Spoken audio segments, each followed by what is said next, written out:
السلام علیکم ورحمۃ اللہ وبرکاتہ۔ الحمد للہ رب العالمین، نحمدہ ونصلی علی رسولہ الکریم، اما بعد، قال اللہ تعالی فی شان حبیبہ ان اللہ وملائکتہ یصلون علی النبی یا ایھا الذین آمنوا صلوا علیہ وسلموا تسلیما۔ اللہم صل علی سیدنا نبینا شفیعنا حبیبنا و مولانا محمد وبارک وسلم۔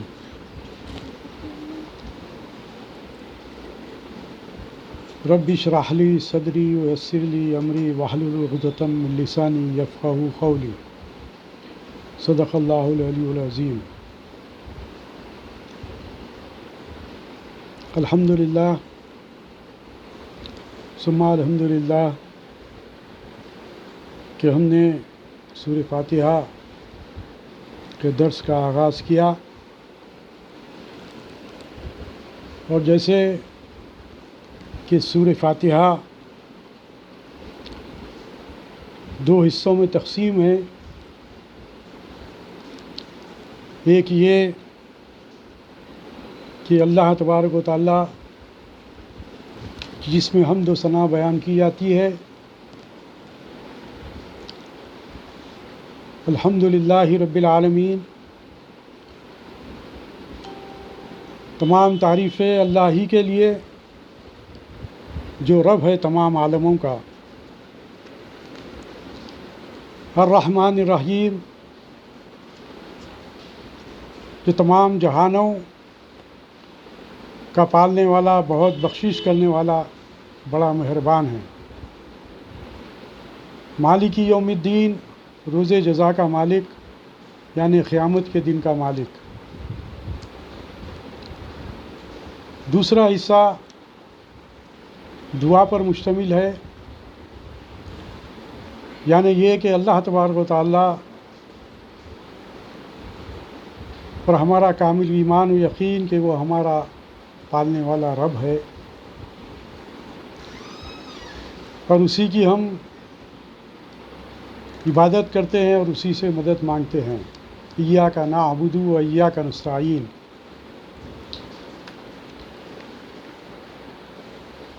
اسی سے استعانت، اسی سے مدد، اسی سے غرض کے لیے ہم اس کے حضور سربہ سجود ہوتے ہیں اور اس سے دعائیں مانگتے ہیں۔ یہ آدھا حصہ رہا، اور اب آدھا حصہ جو ہے وہ دعا کے سلسلے میں ہے کہ اہدنا الصراط المستقیم، کہ باری تعالیٰ تو ہمیں سیدھے راستے پر چلا، سیدھا راستہ دکھا۔ اللہ تبارک و تعالیٰ جو دعا سکھا رہا ہے، ہمیں غور کرنا چاہیے کہ اللہ رب العالمین نے جس سورہ کو فاتحۃ الکتاب قرار دیا، ام الکتاب قرار دیا، اس سورہ میں جو اہم ترین بات ہمارے سامنے آ رہی ہے وہ یہ کہ وہ ہمیں جہاں پر مانگنے کا سلیقہ بتلایا، وہیں پر کیا مانگنا چاہیے وہ بھی اس نے ہمیں بتلا دیا کہ اہدنا الصراط المستقیم، کہ اے باری تعالیٰ ہمیں سیدھا راستہ چلا۔ اب آپ ہم کو غور کرنا چاہیے کہ اگر کہ بات اہدنا الصراط المستقیم پر بھی ختم ہو سکتی ہے کہ اے باری تعالیٰ تو ہمیں سیدھا راستہ دکھا یا سیدھا راستہ چلا، یہاں پر بات ختم بھی ہو سکتی تھی، لیکن اللہ رب العالمین نے آگے کی آیت میں اس بات کی طرف ہم کو توجہ دلائی اور بتلایا کہ اہدنا الصراط المستقیم سے مراد کیا ہے۔ وہ یہ کہ صراط الذین انعمت علیہم، کہ اے باری تعالیٰ ہمیں اس راستہ چلا جس پر چلنے والوں پر تیرا انعام ہوا۔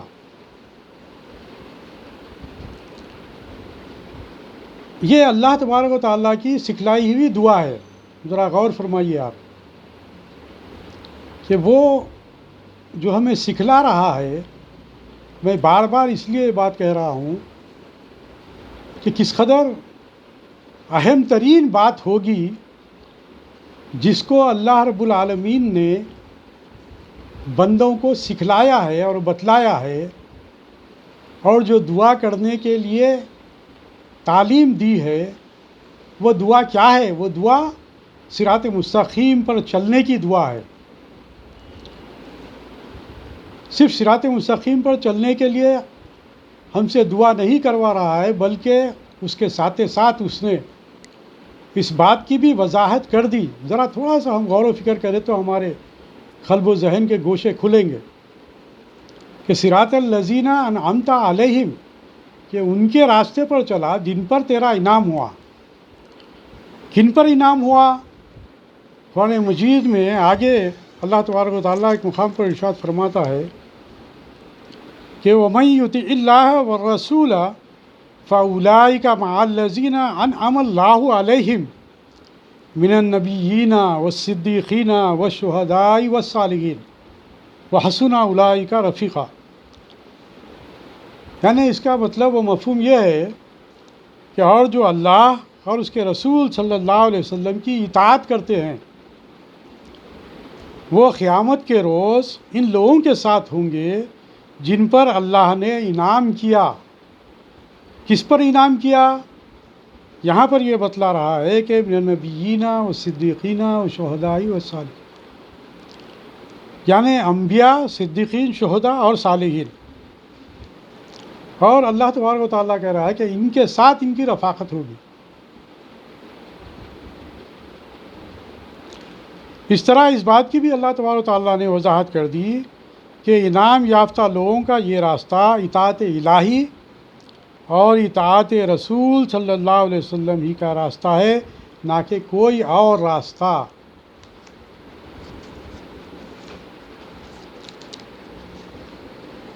میں آپ کے سامنے یہ بات کہنا چاہتا ہوں کہ یہ الکتاب میں اللہ تبارک و تعالیٰ نے ہمیں دعا سکھلائی، یہی دعا سکھلائی کہ اے باری تعالیٰ ہم تیری ہی عبادت کرتے ہیں اور تجھی سے طلب کرتے ہیں ہم اپنی دعائیں۔ وہ دعا کیا ہے؟ اللہ رب العالمین ہم کو سکھلا رہا ہے۔ وہ دعا یہ بھی ہو سکتی تھی ربنا آتینا فی الدنیا حسنۃ وفی الآخرۃ حسنۃ وقنا عذاب النار، یا یہ دعا قرآن مجید میں جتنی دعائیں وہ بھی ہو سکتی تھی، لیکن چونکہ قرآن مجید ہدایت نامہ ہے، چونکہ یہ ہمارے لیے دستور ہے، چونکہ یہ ہمارے لیے قانون ہے، اس لیے ایک ایسی دعا وہ سکھلا رہا ہے جو ہمارے زندگی میں شامل ہو جائے اور جو ہماری زندگی کے ساتھ شامل حال رہے۔ ایسی دعا اللہ تبارک و تعالیٰ سکھلا رہا ہے، ایسی دعا جسے سبع مثانی قرار دیا گیا کہ دہرائی جانے والی یہ آیتیں، تو یہ دہرائی جانے والی اس عظیم ترین صورت میں اللہ تبارک و تعالیٰ نے ہمیں جو دعا سکھلائی وہ یہ کہ وہ سیدھا راستہ، یعنی کہ زندگی بھر اے رب العالمین ہم کو سیدھے راستے پر چلا، سیدھے راستے پر چلا۔ وہ راستہ کس کا ہے؟ اللہ تبارک و تعالیٰ کہہ رہا ہے من النبیین والصدیقین والشہداء والصالحین، وہ انبیاء کا راستہ ہے، وہ صدیقین کا راستہ ہے، وہ شہداء کا راستہ ہے، وہ صالحین کا راستہ ہے۔ الحمدللہ تمام انبیاء کرام پر آدم علیہ السلام سے لے کر عیسیٰ علیہ السلام تک، پھر عیسیٰ علیہ السلام کے بعد آپ کے اور میرے آقا خاتم النبیین، رحمت للعالمین، شفیع المذنبین صلی اللہ علیہ وسلم کا راستہ۔ تمام انبیاء پر ہم ایمان رکھتے ہیں، تمام انبیاء پر ایمان رکھنا ہمارے لیے لازم ہے، لیکن تمام انبیاء جو آئے وہ اپنی اپنی قوموں میں، اپنے اپنے علاقوں میں وہ آئے اور توحید کا پیغام دیے اور وہ اپنا مقصد پورا کیے اور پھر چلے گئے۔ اسی لیے آپ کے اور میرے آقا جو ہے وہ خاتم النبیین ہے۔ اب آپ کے بعد کوئی نبی آنے والے نہیں ہیں، لہٰذا سرکار دو عالم صلی اللہ علیہ وسلم کو تمام بنی نوع انسان کی ہدایت کے لیے لقد کان لکم فی رسول اللہ اسوۃ حسنہ کے لقب سے سرفراز کیا گیا۔ انا ارسلناک شاہدا و مبشرا و نذیرا قرار دیا گیا۔ اب ہم کو یہ دیکھنا ہے کہ جو راستہ ہم کو چلنا ہے، جس راستے کی غرض و غایت اللہ تبارک و تعالیٰ نے اس صورت میں سارے قرآن کو پیش کر بتلا دی کہ یہ وہ راستہ ہے، یہ وہ راستہ ہے جس پر ہم کو چلنا ہے۔ تو سرکار دو عالم صلی اللہ علیہ وسلم کی تمام سیرت، تمام حیات طیبہ ہمارے لیے مشعل راہ ہے۔ آپ کی ولادت سے لے کر آپ کے نبوت کا جو 40 سالہ عرصہ ہے یہ بھی ہمارے لیے مشعل راہ ہے۔ پھر آپ کے سر مبارک پر 40 سال کی عمر میں جو نبوت کا تاج رکھا گیا، وہ اس کے بعد سے لے کر 13 سالہ مکی جو زندگی ہے وہ بھی ہمارے لیے مشعل راہ ہے۔ اس کے بعد آپ نے جو ہجرت کی اور ہجرت کرنے کے بعد کا جو 10 سالہ عرصہ ہے وہ مدنی دور، وہ بھی ہمارے لیے مشعل راہ ہے۔ یعنی سرکار دو عالم صلی اللہ علیہ وسلم کی ساری سیرت، ساری حیات طیبہ ہمارے لیے مشعل راہ ہے، ہمارے لیے نمونہ ہے۔ اس کے اندر ہمیں رہنمائی حاصل ہوتی ہے، اس کے اندر ہمیں رہبری حاصل ہوتی ہے۔ یہ سب کا لب لباب اللہ تبارک و تعالیٰ نے اس آیت میں پیش کر دیا کہ اے باری تعالیٰ تو ہمیں اس راستے پر چلا جن پر چلنے والوں پر تیرا انعام ہوا۔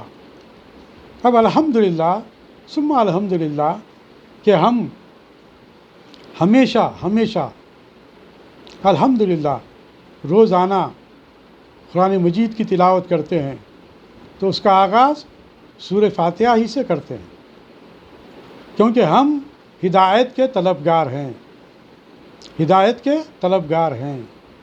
اس لیے جب ہم قرآن کو پڑھیں گے تو ہم اللہ تبارک و تعالیٰ سے ہدایت کے طلبگار ہو کر جب قرآن کو ہم پڑھیں گے اور سمجھنے کی کوشش کریں گے تو اللہ تبارک و تعالیٰ ہمارے قلوب اور ذہنوں کو منور کرے گا، ہمارے قلوب اور ذہنوں میں وہ حقائق جو ہیں اس کو ہمارے ذہنوں میں اور قلوب میں پیدا کر دے گا، وہ بتلائے گا، وہ روشنی ہمارے دلوں میں پیدا کر دے گا۔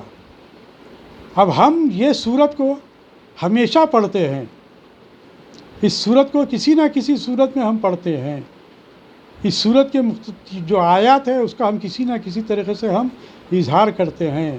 الحمدللہ جب کبھی ہم کو کوئی چیز فراہم ہو جاتی ہے، جب کسی چیز میں ہم کو کامیابی ملتی ہے، جب کوئی چیز ہمیں حاصل ہو جاتی ہے تو ہم اس کا اللہ تبارک و تعالیٰ کے شکر گزار بندے بن کر اس کا ہم شکر ادا کرتے ہیں۔ تو اس طریقے سے جب ہم نماز پڑھتے ہیں تو نماز کیا ہے؟ افضل العبادات، تمام عبادات میں افضل ترین اگر کوئی فرض اللہ تبارک و تعالیٰ نے ہم پر عائد کیا ہے تو وہ ہے نماز۔ نماز افضل العبادات۔ وہ نماز اس وقت تک مکمل نہیں ہوتی جب تک کہ اس میں ہم سورہ فاتحہ نہ پڑھیں، سورہ فاتحہ سے اس کا آغاز نہ کریں، اس وقت تک نماز مکمل نہیں ہوتی۔ اب آپ اندازہ لگائیے کہ نماز جو افضل العبادات ہے اس کے مکمل ہونے کے لیے سورہ فاتحہ کی تلاوت لازم قرار دی گئی، تو یہ کس قدر عظیم ترین صورت ہوئی۔ جو عظیم ترین عبادت میں جس کو پڑھنا ہمارے لیے قرار دیا گیا تو کس قدر عظیم ترین عبادت ہوئی، کس قدر عظیم ترین صورت ہوئی۔ تو یہ وہ عظیم ترین صورت ہے، اس کو ہم کو سمجھنا چاہیے، اس کو بار بار پڑھتے جو ہیں ہم، اس کو بار بار اس کے اوپر غور و فکر بھی کرنا چاہیے، تاکہ ہمارے ذہن کے گوشے کھلیں، ہمارے قلب میں وہ نورانی کیفیت پیدا ہو اور وہ چیز ہمیں حاصل ہو جائے، وہ دعا اللہ تبارک و تعالیٰ قبول کر لے، تاکہ ہماری جو زندگی ہے وہ سیدھے راستے پر چلے۔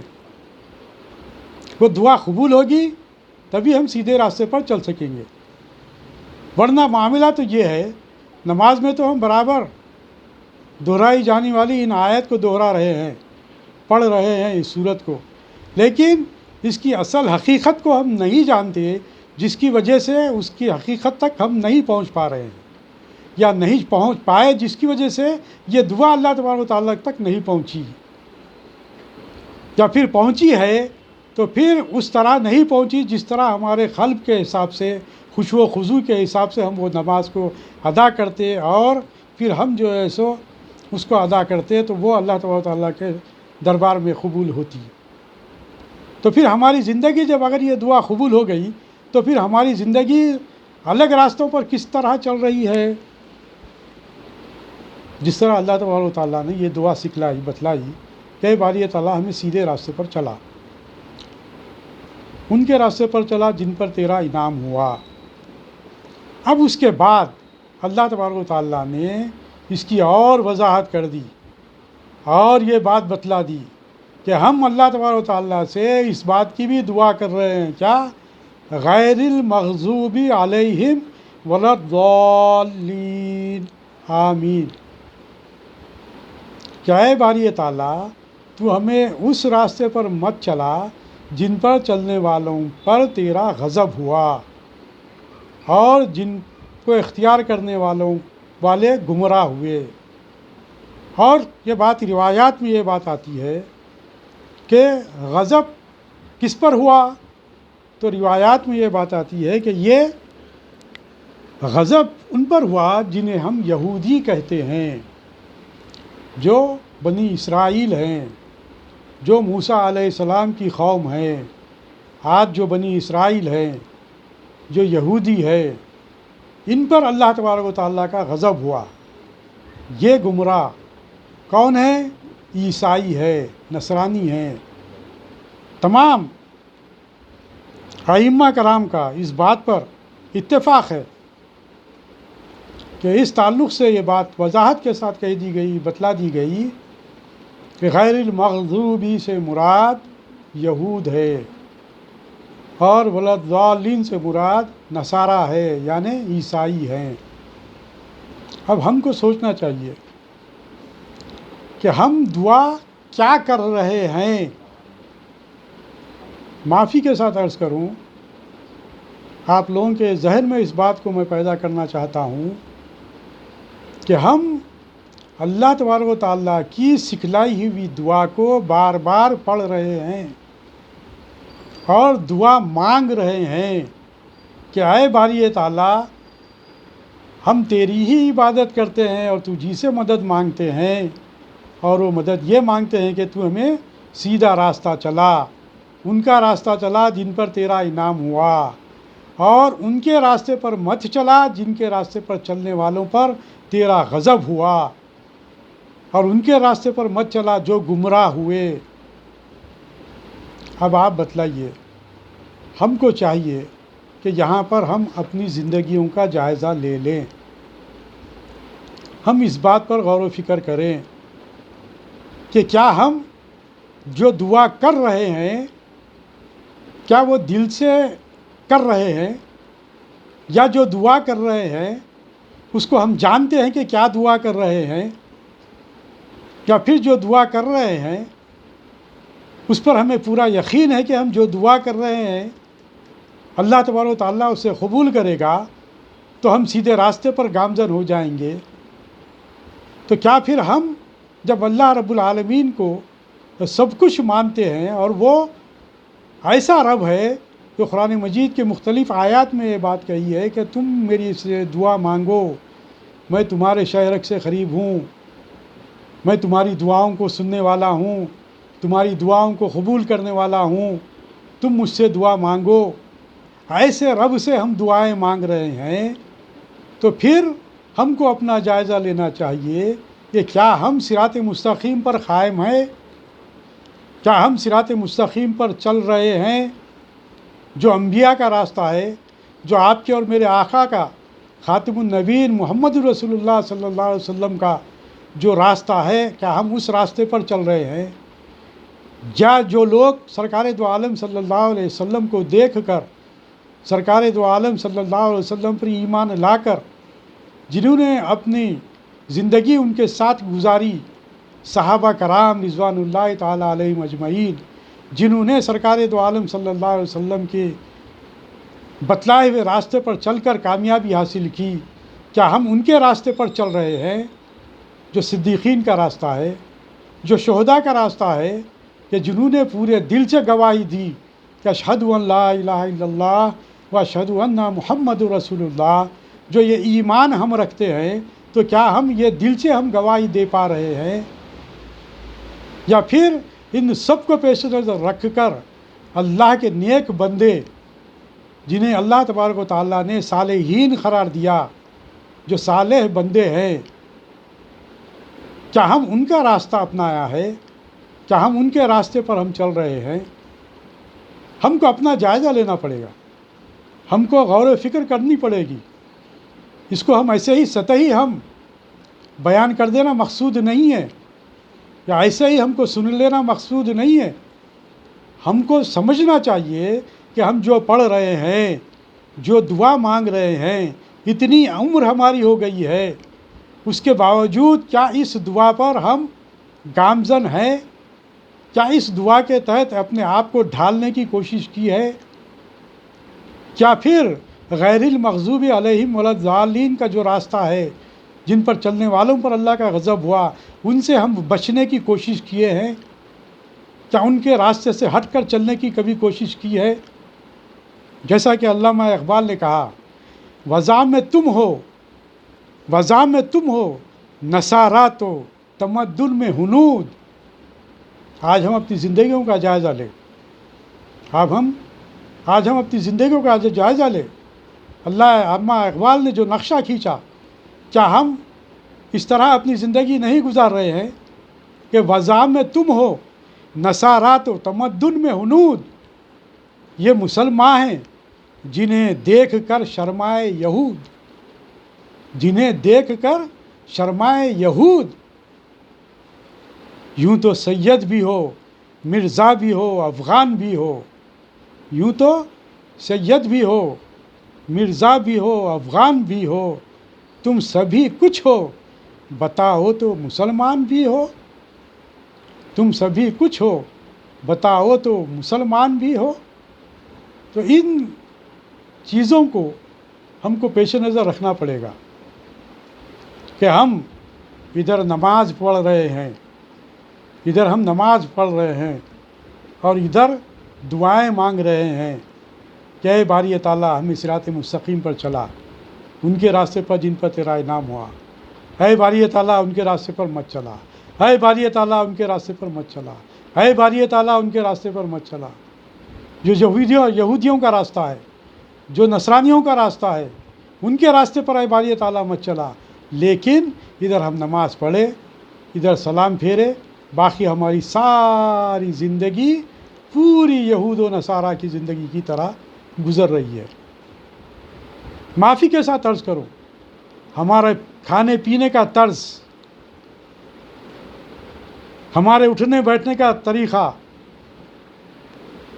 ہمارا رہن سہن، ہم اپنا جائزہ لے لیں۔ ہمارا چہرہ مہرہ، ہمارے بال، ہماری داڑھی، یا پھر چہرے پر داڑھی ہے یا داڑھی نہیں ہے، یا پھر ہمارے خواتین کیا ہمیشہ ستر پوشی کے ساتھ اپنے گھر میں اپنی زندگی گزار رہے ہیں؟ کیا ہمارے خواتین شریعت کے مطابق ہم اپنی زندگی گزار رہے ہیں؟ یہ تمام چیزوں پر ہم کو غور کرنا پڑے گا، کہ تمام چیزوں پر، کہ ہمارا رہن سہن، کھانا پینا، اٹھنا بیٹھنا کیا نبی کی طرح ہے، نبی کے راستے پر چلنے کا راستہ ہے یا پھر یہود و نصارہ کا راستہ ہے؟ ہم کس کے راستے کو پریکٹیکلی طور پر، عملی طور پر ہم اپنائے ہوئے ہیں کہ ہمارا لباس کیا ہے، ہمارا رہن سہن کیا ہے، ہماری گفتگو کس انداز کی ہے، ہمارے سماج میں جو تعلقات ہیں وہ کس طرح کے ہیں، ہماری ملازمتیں ہیں تو کس طرح کی ہے، ہماری تجارت ہے تو کس طرح کی ہے. یہ تمام چیزیں ہم کو سرکار دو عالم صلی اللہ علیہ وسلم کی سیرت میں ہم کو ملتی ہیں. تو کیا یہ تمام چیزیں ہم سیرت النبی صلی اللہ علیہ وسلم کے تحت گزار رہے ہیں، جس سے کہ ہم کہہ سکیں کہ اے باری تعالیٰ اہدنا صراط المستقیم، جو اللہ رب العالمین جو دعا سکھلائی ہے صراط الذین انعمت علیہم، کیا یہ دعا ہماری کیوں قبول نہیں ہو رہی ہے؟ تو اس کا مطلب یہ ہے کہ ہمارے دل میں وہ بات نہیں ہے جو ہم زبان سے کہہ رہے ہیں. جو بات ہم کہہ رہے ہیں زبان سے وہ ہمارے دل میں نہیں ہے. اس لیے میری آپ لوگوں سے ادباً گزارش ہے کہ سورہ فاتحہ ایک عظیم ترین سورت ہے.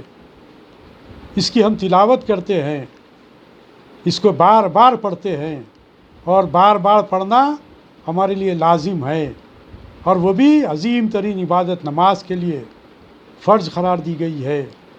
ایسی صورت کو ہم کو سمجھنے کی ضرورت ہے. میں انشاءاللہ تعالیٰ اس کے بعد جو دوسرا سیشن شروع ہوگا اس کے اندر مزید میں سورہ فاتحہ کے تعلق سے تفصیلات آپ کے سامنے رکھوں گا. اللہ تبارک و تعالیٰ سے دعا ہے کہ اے باری تعالیٰ تو ہم جو کچھ بھی کہہ رہے ہیں، سن رہے ہیں، اس پر عمل کرنے کی توفیق عطا فرما. اے رب العالمین، اے ارحم الراحمین، تو ہم سے اپنے دلوں کو جو ہے سو اپنی جانب پھیر لے، ہمارے دلوں کو تو اپنی جانب پھیر لے، ہمارے دلوں کو تو اپنے اور اپنے حبیب پاک صلی اللہ علیہ وسلم کی محبت سے لبریز کر دے، تاکہ ہم سنت کی پیروی کرتے ہوئے ہم اپنی زندگی گزار سکیں. ربنا آتنا فی الدنیا حسنۃ وفی الآخرۃ حسنۃ وقنا عذاب النار. ربنا اغفر لی ولوالدی وللمؤمنین یوم یقوم الحساب. ربنا هب لنا من ازواجنا وذریاتنا قرۃ اعین واجعلنا للمتقین اماما. بفضل سبحان ربک رب العزة عما یصفون وسلام علی المرسلین والحمد للہ رب العالمین.